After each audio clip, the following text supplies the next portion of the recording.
Okay, we are recording. Alex Metric, good morning. Morning, Stu. How are you? I'm okay, mate. I'm not too bad. I'm not too bad. Are you in the studio right now? I am in studio right now in the back cave.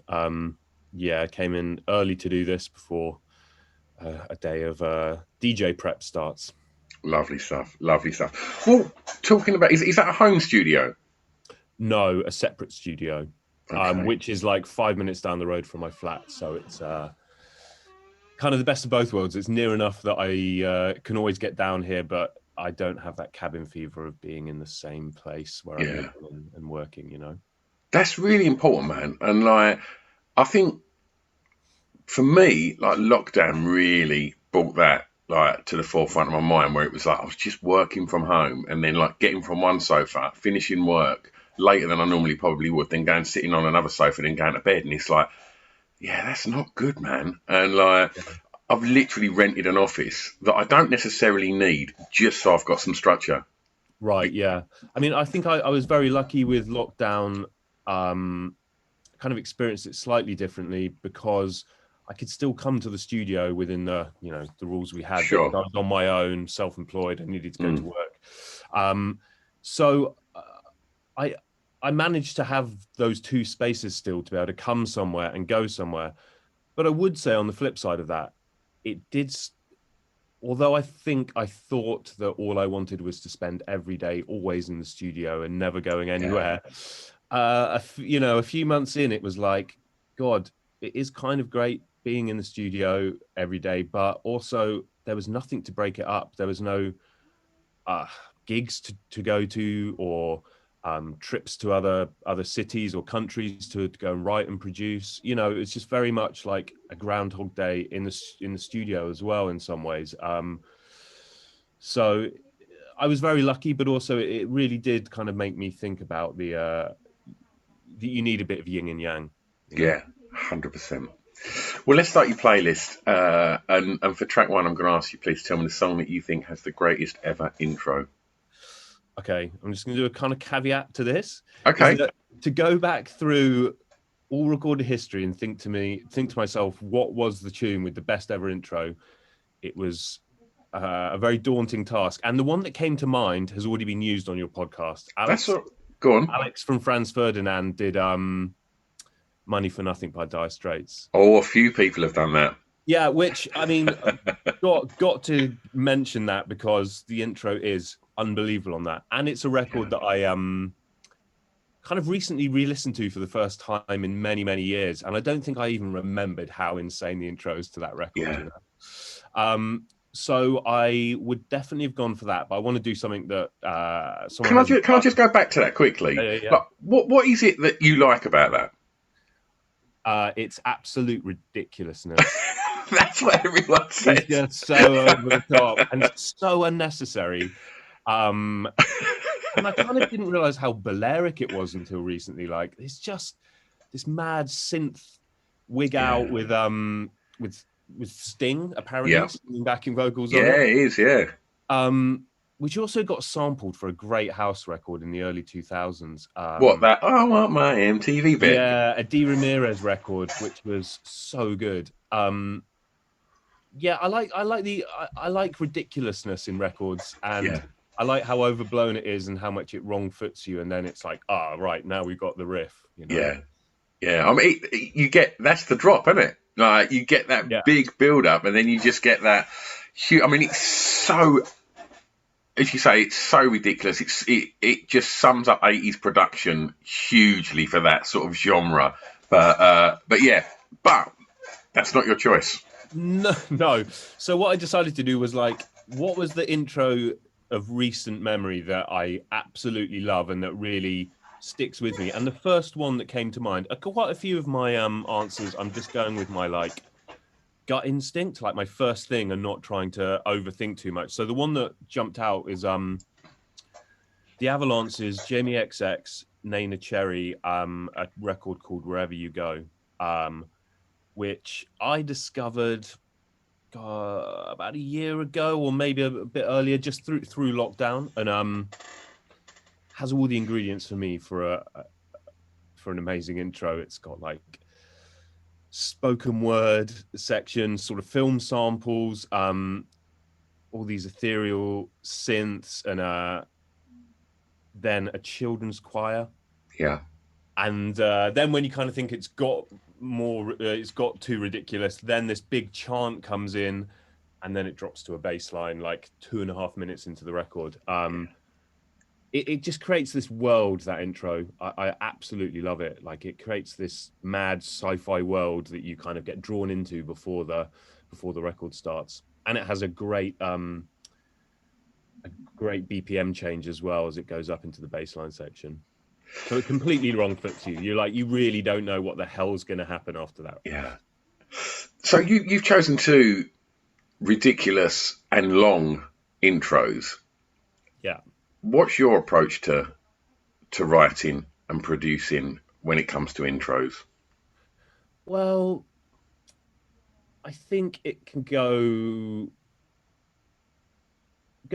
both ways. I mean, I'm lucky that I get to kind of produce a lot of different things. So, some days I'm writing songs in a more sort of pop format. Some days I'm making 6-minute house records, producing band stuff. I don't know, like I get to exercise a ridiculous intro every now and then, but it's kind of a dying thing, I think, especially in the world that I occupy and the music I make. I think the last time I got to do my own ridiculous intro was on the Fakir album I produced. It's really bad. I can't remember the name of the first track now, but the first track that opened the album was a ridiculous intro. Yeah. And that was like 3 years ago, so I don't think I've done a ridiculous intro since then. Arguably one of my records, Open Your Eyes, was which is about 10 years old now, was all about the ridiculous intro. It was like a 3-minute epic live drums and emotional chords thing, and then it just turns into this Chemical Brothers-esque bass line. So yeah, it's something I love to do, but I just don't get the chance to do it much anymore. And the format of music has changed slightly, and if you want it to work in the space of streaming, then you kind of have to play that game a bit. And I don't mean that in a negative way. I kind of like the way music evolves, and I like the way that certain rules and boundaries come in from them, and the way that can affect the creative process, and you work within them, And essentially, we're talking pop music here, right? Yeah, but not just pop music, anything. If you're putting a record up on streaming, generally, if you want that to get to as many people as possible, you have to do an edit of it even. Do you know what I mean? Even a 6-minute long club record, I'll still have to do a streaming edit for. And often you end up writing it with the thought of streaming, or the thought of the immediacy, and then kind of retrofit it and put a club intro and outro on it. So that does sort of find its way into the creative process. Yeah, for sure. But I don't think that's necessarily bad. It's like, no, not at all. Pop music, for example, has always had a formula, a verse, chorus, verse, 3 minutes long, whatever. And I think having these confines to work within actually lets you be more creative. 100%. And it's exciting. I love an intro that grabs your attention, and then you're straight in. It's great. I've said so many times on this podcast that you can listen to a 9-minute My Bloody Valentine wigger that you imagine the complexities of putting that together must have been insane. But I think the science to creating a 3-minute perfect pop song's just as, if not more difficult. 100%, yeah, absolutely. Having those rules just leads you to try and be creative in other ways, And I think there can often be a misconception that if you have to, I don't know, that maybe it's not that it's ruining the creative process, or you're not being true to yourself if you have to feel like you're working towards being not pushed, but being uh, what's the word I'm looking for? I've completely lost my train of thought. That what was I saying, Stu? That you basically kind of like I don't know. I'm trying to find the word now for you. Like compromising your art, that sort of thing. Exactly. Yeah. Yeah, I think there's this thought that you're compromising your art if you're taking these influences from the medium that it's coming out on, maybe, or something. But I, I this is 2022. I think you've got to play the game, and if this is the best way to get your record out there and the best format for people to hear it in, then play that game and make it as great as it can be, and make it as easy for people to consume as possible. absolutely. Let's take it back for track two. Alex, I'm going to ask you, please, to tell me the first song you remember hearing that had an emotional impact on you, please. Okay. It's Billy Joel, Just the Way You Are. Okay. I'm going to say there is a record before that I have this really distinct memory of, but I don't know what the record is. But I'm gonna tell you the moment I heard it, because I think it was an important moment in my creative journey and understanding the emotion of music. God, it was when I was like 6 years old. I'm not sure. Watching a Saturday morning TV show, and it was somebody like Five Star. It's definitely like a pop group of that era, but I can't be sure it was Five Star. But I remember sitting on my own in the living room, and they went to the musical guests, and it was quite a sad song. And I remember just having this realization of whoa, this is something quite sad and emotional, and they're singing about stuff that I don't really understand. And I turned the sound off on the TV because I was like, I'm not ready for this. Wow. Yeah, I really distinctly remember it. And I just had this feeling of yeah, I don't understand that. That's kind of too much for me right now. And I turned off the TV because it was the emotion was too much for me. So I think that really was one of the first times I had that understanding of That's fucking mad. Yeah, it is. It's funny. I still remember it now. I can picture the living room, and I think that was one of the key moments in my musical journey. It's weird, isn't it? Because it's just there as when you're a kid, isn't it? And it's there's no real depth to it at that age. It's just nice sounds, isn't it? And I think that first moment when it cuts a little deeper, it is quite. That's why I asked this question, because it is quite a moment, isn't it? It's oh, I know, I remember that, because that made me feel different to how music had ever made me feel before. Yeah, I really realized the power of music that Saturday morning, for sure, man. And I don't know how long it took me till I could then start listening to music in a way that I could let it in, but certainly wasn't ready then. But the song I've chosen is kind of a weird way I heard this record. Is Billy Joel, Just the Way You Are. Now, it was the preset song on the first synth I ever got. Wow. Which I'm just going to reach down and see. I can't see it. It's under a pile of other synths, but it's an old Casio synth I got when I was a kid. And yeah, it had a demo song. So when you push the demo button, it played this Casio synth version of this song. I didn't know the record before I had this synth.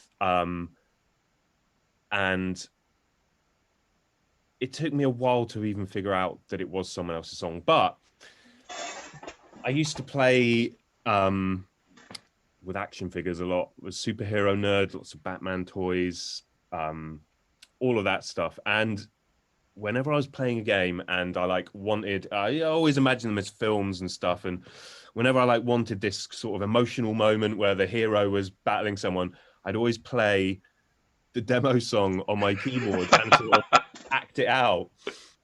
So, and it was quite an emotional song. If I listen to it now, I bet it's going to sound really bizarre and weird on this Casio 80s Casio version. But yeah, that was the first song that had emotional impact, because I could feel that there was this emotion to the song, and I used it to soundtrack these imaginary films I was acting out. And what was the emotion?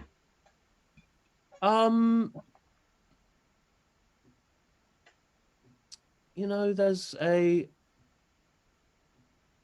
it definitely had this, I think also because of the drum beat that was programmed with it and stuff, it definitely had this like end credits of a film, hero wins sort of vibe to it. Now, I don't think the Billy Joel version does have that, but this particular Casio version, that was it. It kind of had it was sad, but it was uplifting. It kind of had a slight heroism to it in this Yeah. weird version. But yeah, my parents must have been driven mad listening to it. In fact, I didn't even realize it was Billy Joel until, or maybe I'd forgotten until we did this podcast and I was doing some research on it. I always thought it was in a Bond film for some reason, or that it had been used in a Bond film. I don't know where my brain got crossed there, but yeah, that's the song. You mentioned driving your parents crazy with that Casio song. Like, where was home then? Wiltshire, Salisbury in Wiltshire, which is like way down south. I used to always say to people when I was traveling a lot, if they asked where I was from, I'd say Salisbury, Stonehenge, and they'd understand what I meant. But now it's more famous for the Russian poisoning, so that now I say that's where the spy poisoned the defected Russian agent. Happy place to grow up? Yeah, great place to go. I mean, one of those places that I speak for myself that I couldn't wait to leave, but with hindsight, it was a great place to grow up, you know. And was it a musical house aside from your Casio synth? My mum and dad loved listening to music for sure. Neither of them were musicians, but yeah, I definitely have memories of my mum listening to a lot of Elton John, and my dad loving Dire Straits, Jimi Hendrix, and Tina Turner. Lots of memories of Tina Turner. Yeah. Okay. For track 3, let's stay in the formative years. Alex, I'm going to ask you please to tell me the song that reminds you of your time at school. Well, this was a hard one because there's so many records that it could be. You can always have honourable mentions as well, mate. If you've got a few to throw out there, then feel free. Yeah, I mean, an honourable mention was an album, was Be Here Now by Oasis, just for the reason that the day that came out was the day that we got our GCSE results, and we had a Be Here Now listening party after we got our GCSE results at my friend's house. So I always remember that as like, it was a fucking big day. It was like the new Oasis album and our GCSE results. So it could be a many Oasis songs, to be honest. But the one that like, it's interesting actually. Now I'm talking to you about these records. A couple of them have had like clear, vivid visual memories with them. And when I was thinking about it, the really clear visual memory that popped out was walking to the bus stop from home in the morning on my way to school, as like the summer was just beginning or spring was turning to summer, and blasting Dodgy, Staying Out for the Summer on my headphones as loud as possible, and just walking down the hill feeling like anything's possible and the summer's ahead of us and what's going to happen, you know. I love that record. I love that band. They were like one of my absolute favorite bands growing up. I think they get a bit of a tough rap, Dodgy. I think like they do, man. I don't know why. I still, during lockdown, actually, I revisited a lot of things that I used to like and hadn't listened to or watched in a long time to give it some perspective. And Dodgy, just those albums still sound fucking amazing, man. The songwriting is so good. The production on 3-Piece Suite, their third album, really ticked a lot of boxes for me because it was kind of electronics were beginning to creep into their sound, and it was this like hybrid of electronic stuff and an indie, and that for me was really formative. And I actually reached out to Nigel, the singer of Dodgy, when I got back listening to the albums, and sent him a message on Twitter and just said like, hey, I really wouldn't be doing this if it wasn't for your records, and I just wanted you to know I make music now, and like, thank you so much for all the inspiration. You know? Yeah, they're really nice guys. I've had Andy and Nigel on this podcast, and they've both been absolute delights. And yeah, I mean, talk about the kind of was school just purely guitar music for you at that point? Um, yeah, it was until yeah, I was diehard indie kid. And was until Fatboy Slim Better Living Through Chemistry came out. That was when things changed for me. Yeah, And then it was like I was like Die Hard indie. Then I got into these acts where it was kind of formatted in a way that I could it was dance music but formatted in a way that I could understand coming from an indie background. So it wasn't just like 4/4 yeah, beats for 6 minutes. It was like live drum breaks and guitars and mad samples. So then I was into sort of Fatboy Slim and the big beat, that whole yeah, scene, and then it evolved into liking the more purist form of dance music. yeah, But yeah, there's definitely an evolution to it. But certainly I've always liked and gravitated towards stuff that is kind of a hybrid of dance music with those touches of indie stuff to them. yeah. Do you enjoy school? Did I enjoy school? That is a good question. No, I don't think so. I think I was that kid that was always like had a lot of potential but didn't apply myself because I was just, I don't know, dreaming of other things and wanting to do other things and be. I didn't quite know what it was at the time, but yeah, I found the whole thing just like something I had to do and didn't love it that much, and even got got kicked out of my A levels because of Glastonbury. I chose Glastonbury over my A levels. Any regrets? No, none whatsoever. I was being quite a naughty teenager, and I went to do my A levels. Went to college. Didn't really know why. I didn't really want to, I wanted to be a rock star at that point, and was like, why am I doing A levels? But I wasn't going to many lessons, and I asked for time off for Glastonbury, and my head of year was like, dude, if you go to Glastonbury, you're not coming back to college. So obviously I went to Glastonbury, and I remember getting a phone call from my parents one by one on the, I don't know, maybe the Friday of Glastonbury, saying, hey, we just had a call from your college. Did you know you weren't allowed to go to Glastonbury? And do you know they've now threatened to kick you out? So I hung up the phone on my parents after apologizing profusely, and then had the best Glastonbury ever. And you know what? I really feel like Glastonbury's been such a big part of my life for so many years. It was really important in my musical journey, and I don't have any regrets about that decision. I think going to Glastonbury and being opened up to all that could offer me really was a much bigger turning point in education than doing some A levels I didn't want to do at the time. You mentioned that you wanted to be a rock star. That was exactly what I told my careers officer, which didn't go down very well. But that was 1988. You know, there weren't a lot going on in guitar music then. He then said, "That's never going to happen. Have you got a backup plan?" To which I then said, "Stuntman." And, and that didn't go down Another any solid career path, better.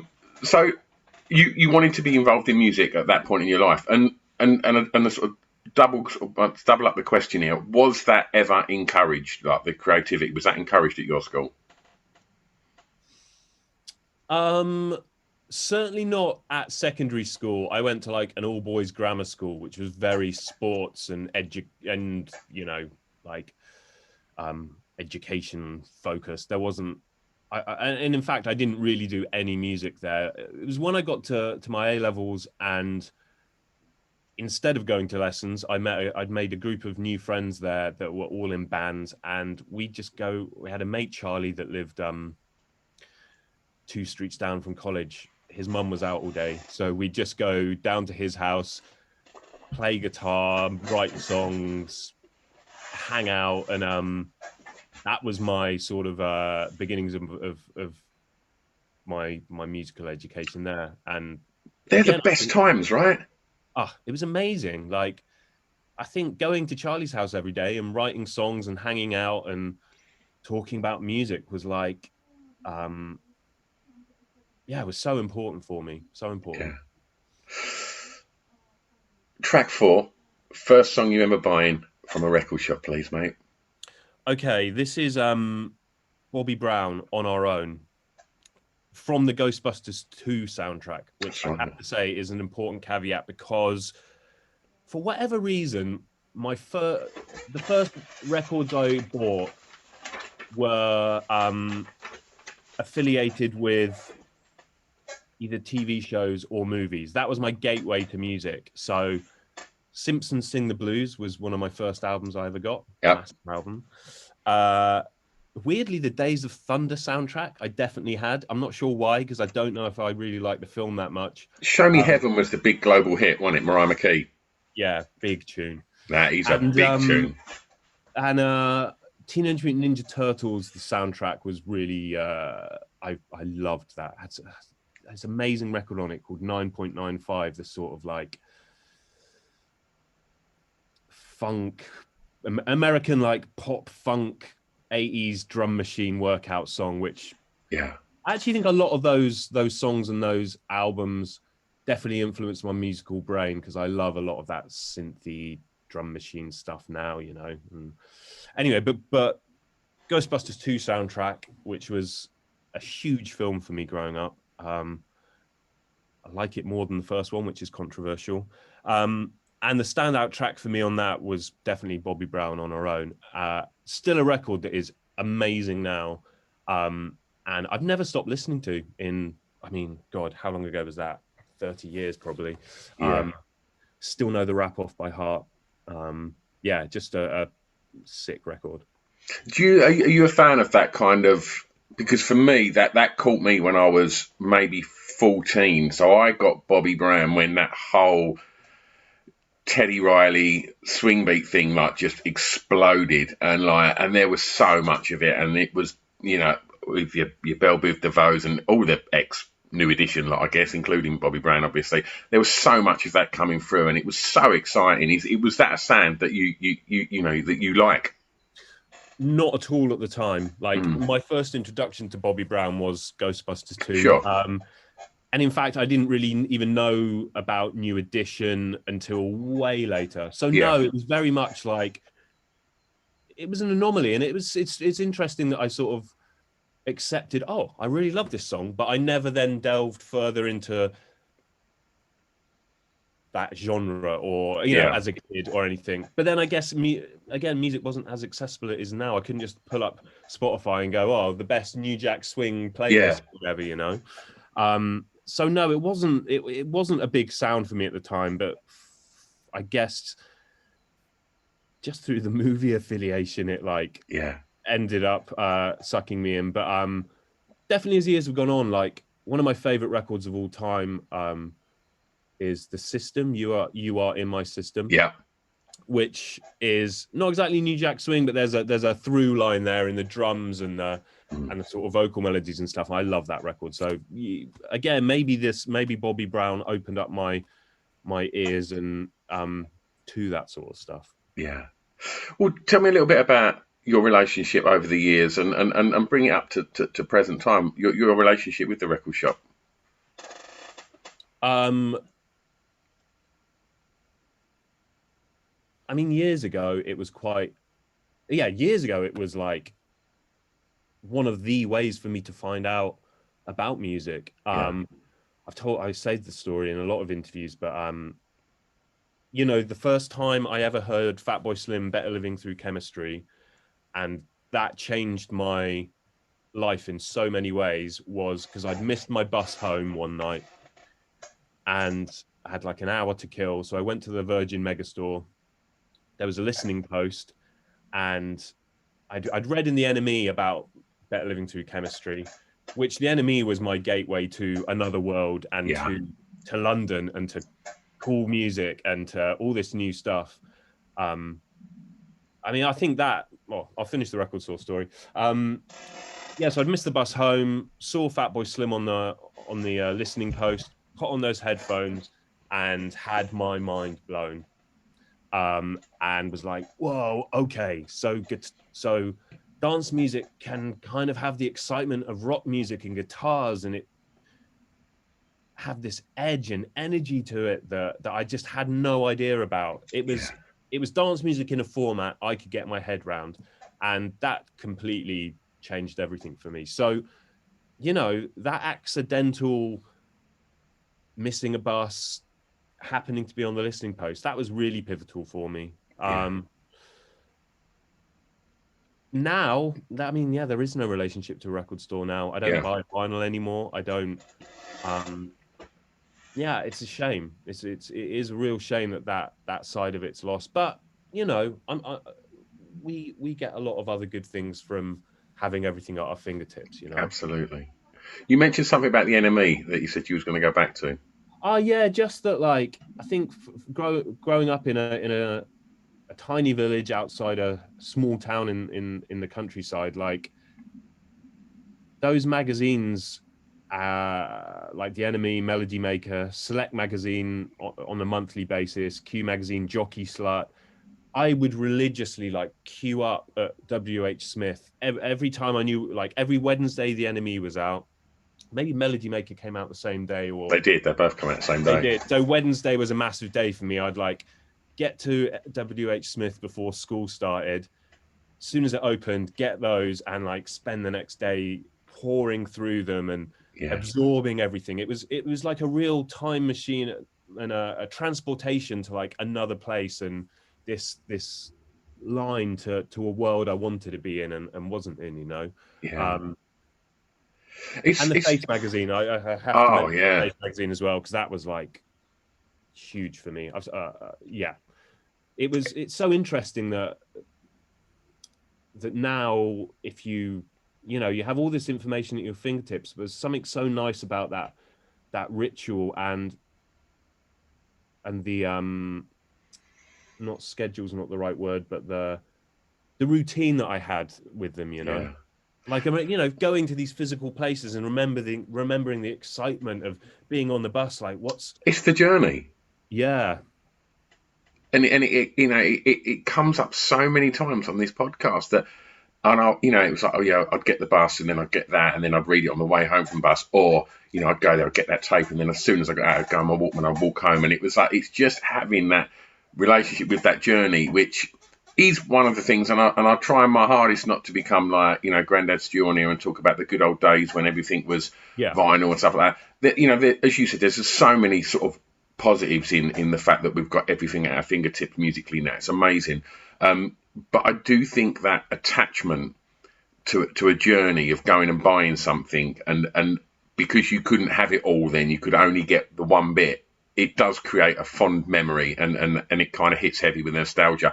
And one of the other things that you mentioned about sort of Select and the NME and all of these publications have obviously all long since ceased print, and I also think that one of the things that I do miss is kind of like album artwork having a real big kind of place. I mean, we're seeing the resurgence of vinyl and things like that, and obviously every artist spends a lot of time on their artwork, but I do think that the days of the iconic sleeve are maybe more distant than they were.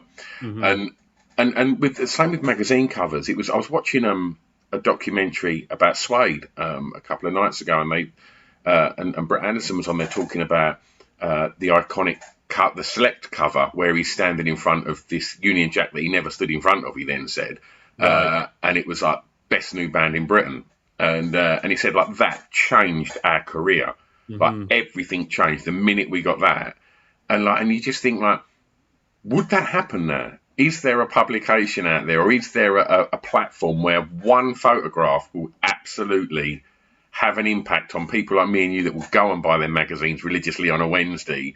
And I guess the thing that just you sparked then, which is a strange through line, but I guess there's not magazines, but if you think of Instagram, sure, the shot that I thought of was that Kim Kardashian one that like blew up the internet in inverted Yeah. quotes from maybe, maybe those iconic photos now Absolutely. they're not presented to us through magazines anymore. But I think there are still those iconic images that affect the whole new generation of people in that way. But not for, not. But to bring it back to musicians, I don't know if an Instagram post is going to blow up your album in the way that a cover like that would for Suede. More importantly even than album artwork for me was the liner notes. That's how I really got to understand what was going on in a record and what different people behind the scenes were doing, like someone I really love and have always wanted to work with was Will Malone, who's a string arranger who did so many amazing records from back in the day. Bittersweet Symphony. He worked with Verve, didn't he? That was his big. Yeah. Uncle did Lonely Soul for Uncle. Basement Jaxx, a bunch of stuff for them. Anyway, and like someone like Will Malone, I would never have found out about if it weren't for liner notes, because Spotify doesn't have liner notes. They have produced by and written by, but you can't see who mixed it. You can't see who did additional production. You can't see who was the string arranger. You can't see what instruments were being played, what synths were being used. When I used to go to record stores to find records to sample a lot, that would always be, I would blindly just pick records either from whether I like the cover, or also I'd look in the liner notes and go, is anyone playing synths on it? Oh, they are. Okay, there's bound to be some good samples on here. So the liner notes for me, I miss those, man. I really, I look, I still put on every record I make, I still specify in the label copy that it says written and produced by Alex Metric at the Batcave, because that's the name of my studio. No one gives a shit. No one's ever going to read that, because there's nowhere to read that. No, that's not true, though. Because there'll be nerds like what you was that would devour everything. I'm that guy. Do you know what I mean? There's plenty of us out there that just would, because that was all you had, you'd want to know every single bit about that record, wouldn't you? Yeah. So somewhere out there is that metadata that says recorded at the Batcave, which is just, I don't know, it's just something I like to do, because it would, the young me would like to see that my studio is called the Batcave. So I love that. Okay, well, look, this is going to be an interesting one. Alex Metric, tell me the song that soundtracked your years in Clubland. Yeah, this is a tricky one, because my clubbing journey had so many different eras to it. So there are different records that would define different eras to it. There was back home, some of my friends opened a club when I was 18, which was a pretty crazy time. And that was through the sort of years of garage being really big. So, I could pick a garage song from that era, or there was a time when I was going to the Big Beat Boutique in Brighton all the time with a different group of friends. So there's something from that era. Or then when I started coming to London a lot more and going to Fabric religiously every Friday. But so I sort of thought, well, what was the start to all of that? And the start to all of that was, again, there's a pivotal night that really cemented my love for dance music and DJs. Going to see them in a festival or club environment. So I think the song that soundtracked that summer and that particular gig was the Sunshine Underground by the Chemical Brothers.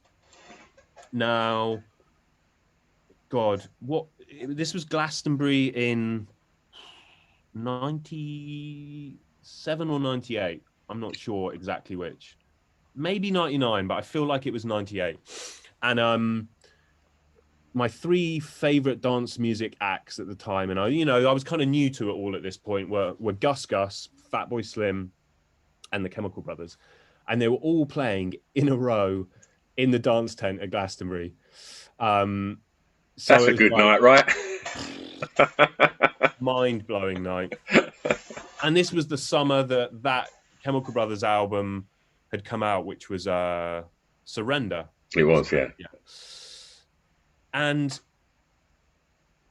weirdly, it just felt like everywhere I walked on the Glastonbury site, Every like burger van, bar, noodle joint was playing this Chemical Brothers album because it was like, I think it had come out like the week before that Glastonbury.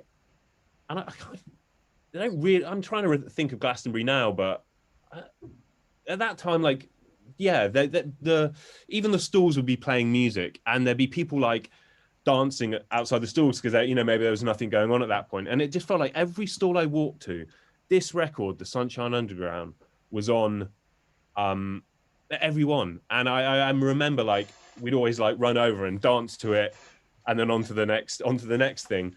And I think that whole summer with my group of friends at the time, we were obsessed with The Sunshine Underground and listened to it non-stop. And again, a song with an amazing intro that completely wrong foots you. This psychedelic halftime thing where you think, okay, this is like some sort of ambient record, and then it just flips and goes into this full-on euphoric, epic fucking record. Yeah, they're good at that, aren't they? They're the best. The best.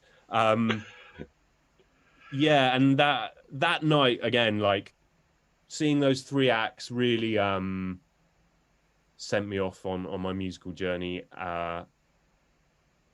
Yeah, that was another key moment. It's funny, isn't it? How it's been really good going back and listening to all these records and think about this, because you start to pull out these key moments and you're like, God, if that hadn't happened, then I wouldn't have gone to this. And if that hadn't, it's really fun, like plotting out these moments that create this journey. Lovely. Well, I'm going to take that journey home now, and for track 6, I'm going to ask you, please, to tell me the favorite song from an artist from your home county, please.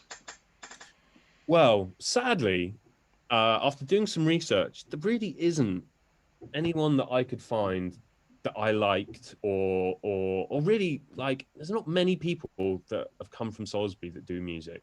Now, I'm sorry to everyone from Salisbury if I've now offended a bunch of people, but I couldn't think of many. Is there any from Salisbury? Not from Salisbury, and certainly not from Wiltshire even. When I look, it was like Jamie Cullum, who, very talented chap, but not really my bag. Yeah. Peter Gabriel came up because he lives in Wiltshire and has done for a long time. And I do fucking love Peter Gabriel. And went on a real Peter Gabriel rabbit hole during lockdown and became really obsessed with him. So did I. That's so weird. Okay, did you watch that? Because my friend Trevor Jackson had tweeted a interview, or not an interview, like a documentary about him making So is the album with Sledgehammer, Don't Give Up, Red Rain. Yeah, and the album before that as well. Like, it was a South Bank Show documentary that's on YouTube, which is amazing, by the way, which is following him making those. I think it was but also I feel like some of the records off the previous album were included in the documentary. Maybe he was kind of writing both at the same time. Going throughout Frontiers and stuff like that. Yeah, and that got, and I was like, God, Sledgehammer's one of my favorite records of all time. Why don't I listen to more Peter Gabriel? And then went off on this wormhole, and then found out about Daniel Lanois. Do you know him? The producer that worked on it with him. I didn't really know who he was at the time. And once I looked into what Daniel Lanois did and like worked with Brian Eno, U2, kind of went on a rabbit hole with him. And then he appeared on a podcast I listened to. He was on the Mark Moron podcast randomly. Yeah. It's funny how the universe just as I discovered who he was, suddenly he appeared on this podcast. Did he work with Depeche Mode as well? I don't think so, but possibly. I think he worked on Violator. Right, okay. I might be wrong. An amazing producer. I mean, now that I've started talking about Peter Gabriel, I feel like I should include him because my mind was. Have you seen the documentary? No. It's on YouTube. It's like an hour long. It's so interesting. Maybe I should do Sledgehammer by Peter Gabriel. That's got a good intro. Or Open Your Eyes. No, In Your Eyes. In Your Eyes, yeah. In Your Eyes. God, that's so good, that record. Yeah. Let's go Sledgehammer. I'm sorry, okay. I'm completely changing it now. That's fine. That's But fine.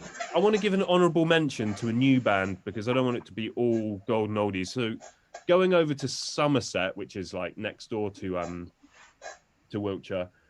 Do you know Sad Night Dynamite?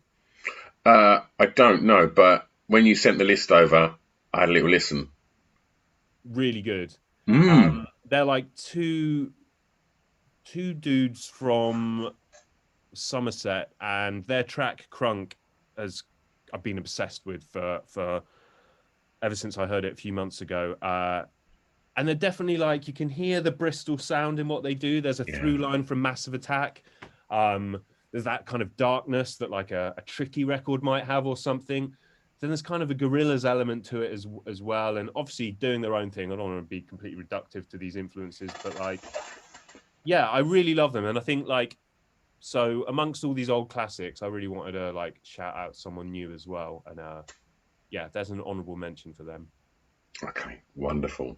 And just to go back to Peter Gabriel briefly, um, growing up and you know being of an age when So come out and the impact of the video for Sledgehammer and Yes. you know seeing these huge records, and one of the things that I just never really paid that much attention to is just how fucking amazing his voice is.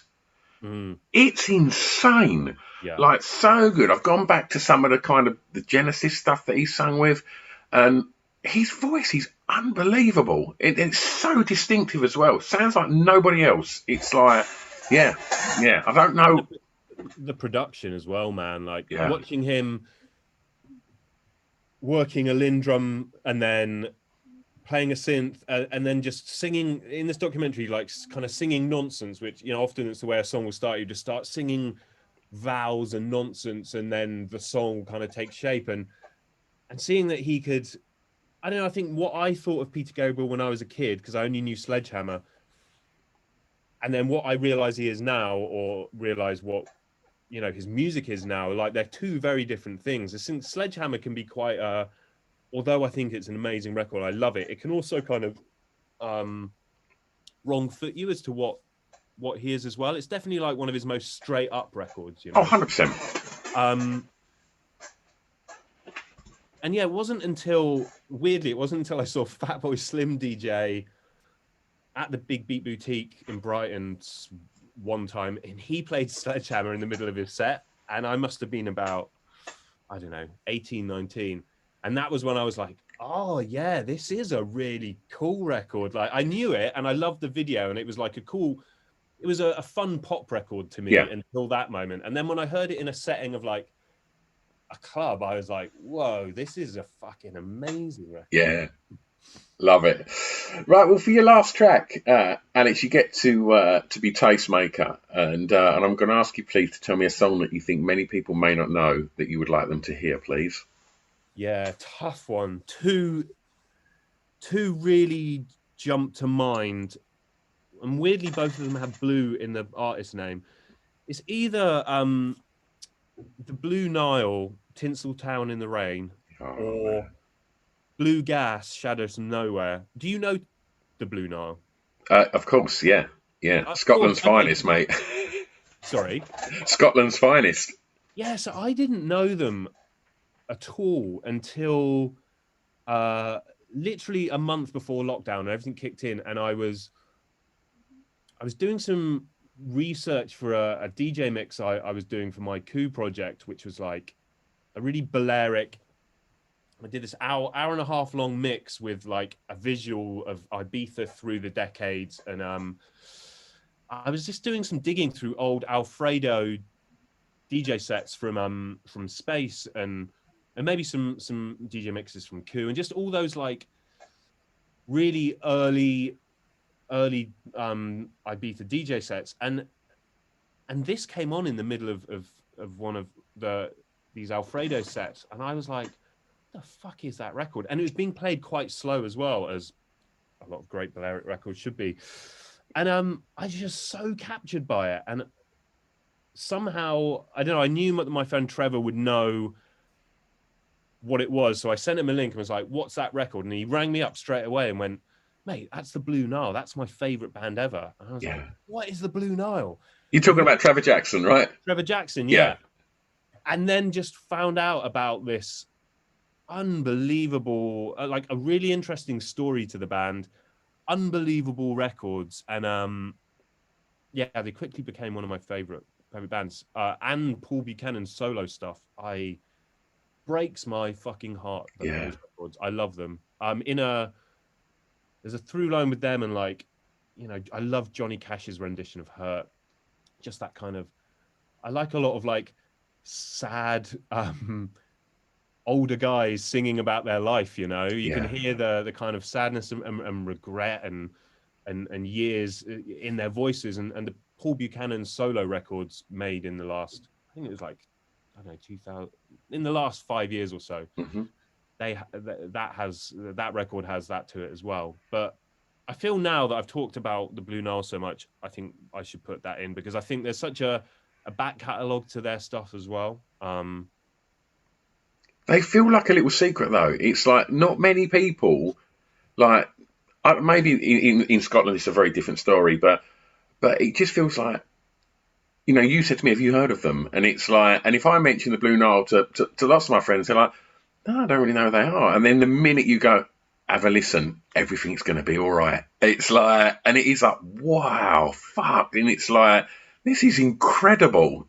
Yeah, and I love the sort of the myth, you know, the story to them where they only did an album once every 8 years, right? Yeah, And like, you know, almost kind of, I think they were so good that they almost messed it up for themselves. Do you know what I mean? yeah, Like taking too long between records, but then every time a record came out, it was amazing. Then they disappear again. yeah. No one would hear of them. And the story is that because they signed to it's not lit. Was it Lynn? One of the drum machine companies. Was it Lynn? I'm trying to think. Let's say it's Lynn, and fact checkers can. One of the drum machine companies in the 80s started a record label, and they signed to this record label started by Lynn, and so they had access to the Lynn studio with all of the gear, all of the drum machines, and that's why their records are so impeccably produced from the off, because they essentially made their records with a music technology company. I did not know that. Yeah, something in my brain is saying it's not Lynn, but something like Yeah, one of those companies like that. And yeah, and that's how so they got access to the studio and all this gear, and that's why, because not only from a songwriting and the chords they use are so distinctly that band, yeah, but the production as well is fucking insane. yeah, Especially when it gets to like Hats, that record's really well produced. yeah, And again, it's like synthy but indie, ticks all the boxes for me. yeah. Absolutely. Well, we make it very easy for people to go and discover Blue Nile and all the other artists that you've picked tracks from today, because we put together a little Spotify playlist of all your picks, so people can go and explore it. Awesome. I'm interested to know now, as clubs are reopened now, festivals are happening, gigs are happening. For the rest of this year, I'm interested to know what you're looking forward to personally and what's going to be happening professionally. Professionally, I am, you know, I'm literally about to do my first DJ gig in 2.5 years tomorrow. How are you feeling about that? You know, it's a really interesting one. I really stopped. I had a bit of a meltdown from on tour in America a few years ago, and just like never wanted a DJ again. Burnt myself out, and came back to the UK, and just was like, I want to be a producer. That's what I really love, and like I need to just be in the studio. So I made a real conscious decision and just kind of fell out of love with DJing and just focused on studio stuff. And luckily that, you know, I had a great time doing that. But it wasn't until lockdown and the opportunity to DJ if I wanted to, because I'd still go and do the odd gig here and there if it was super fun, like going to Tokyo, stuff like that. And it wasn't until lockdown I was like, fuck, I actually kind of miss that now, you know? Yeah. And so for me, the idea of DJing again, I'm actually I'm slightly terrified, but also super excited. And it's a DJ set for my project Coup. And that was a project that we signed a month before lockdown started and made all those records and all the stuff that came with it through lockdown. That was kind of what kept me sane through that whole period, those 2 years. And so for me, all those records I've made, I've never had a chance to play them out to a crowd, and I've never been able to see that emotional connection. And so I'm feeling really excited that I'll get to play that music to people. I'm really looking forward to that. But I'm also the thought of like, I still have that DJ anxiety dream all the time, even when I haven't been DJing, of like your USB isn't the right one, or you can't find the right song, or all like I have that on a weekly basis still. And I did even all the way through lockdown when I wasn't DJing. So obviously there's still a massive part of me that is quite scared about that side of it. But yeah, I'm looking forward to it, man. And I think I keep getting like pangs of excitement, like, oh yeah, I really like doing this. And it's a Ministry of Sound. I haven't played there for like, God, about 12 years. So it's going to be nice to go back to that room again. Yeah, so that's like the most immediate thing. And then doing some Coup shows in the States. We've got a couple of festivals booked in for September. And again, for me, that's really exciting. Going back to America, but with this new project and these new songs, and getting the chance to do those in a half live, half DJ setting. Hopefully our singer Shun will be able to join us, and we can our singer Shun, like third part of the band and absolute musical genius Shun Goodzo. Hopefully she can join us as well, and we can like really. It's just about getting. I've really missed that connection between me and the audience a lot, and it's great seeing numbers on Spotify and seeing people comment and say they like songs, but seeing the look on people's faces when we play those records is going to be really, really great, man. So, you know what, like personally and professionally, I think that's what I'm really most looking forward to is actually getting to make that connection with people again, for sure. Wonderful. Alex, it's been an absolute joy talking records with you, mate. Thanks so much, man. I really, really enjoyed it. Absolute pleasure. And if people want to keep up to speed with what you're doing, where you're playing, every kind of bit of creative output that you do, where's the best place to keep up to speed with you? I think Instagram and Twitter. So it's Alex Metric on Twitter and Alex Metric on Instagram, maybe Alex Metric Music, I forget, but I'm there. And there's all my singles that are coming out, production stuff I'm doing, gigs and stuff, it all goes up there. So that's a good place to keep tabs. Well, we'll tag you in it when we put this out if you're cool with that. Yeah, absolutely. And yeah, thanks again, Alex. It's been an absolute joy, mate. Awesome. Thanks, dude. I'm just going to press stop here. And I'll press stop.